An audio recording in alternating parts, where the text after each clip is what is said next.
Le créateur de la République chinoise, Sun Yat-sen, n'est-ce pas, avait été initié dans une loge de San Francisco.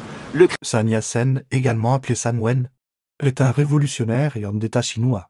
Il a eu une influence significative dans le renversement de la dynastie Qing et l'émergence de la République de Ch.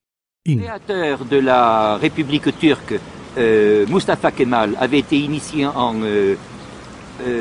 à Naples, dans une loge qui en latin portait le nom, la Macédoine, de la vérité retrouvée, ou de la vérité, disons, oui, c'est ça, restituée. Mustafa Kemal Atatürk est un militaire et homme d'État turc. Il est le fondateur et premier président de la République de Turquie de 3 à 1938. Vous avez des maçons très importants à la tête de la révolution russe.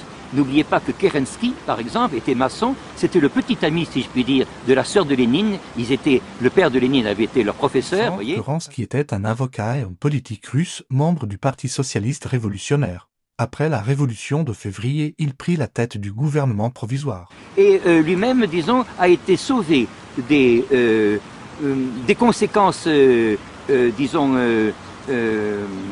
des conséquences malheureuses ou des conséquences violentes de la révolution russe en quittant le pays dans une automitrailleuse américaine d'ailleurs. Bon, c'est pour dire qu'il y avait déjà, derrière le pouvoir qui allait être le pouvoir soviétique, voyez-vous, une œuvre de destruction de l'autorité. Et cette œuvre de destruction de l'autorité a d'abord été, disons, faite par les maçons.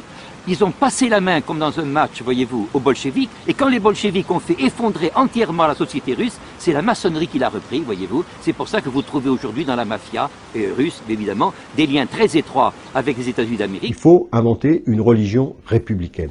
Cette religion républicaine, qui doit accompagner la révolution matérielle, mais qui est la révolution spirituelle, c'est la laïcité. Laïcité qui naît dans les loges, nourrie de toute cette histoire, va d'abord apparaître comme une religion laïque. Ce terme est employé, religion contre la religion catholique.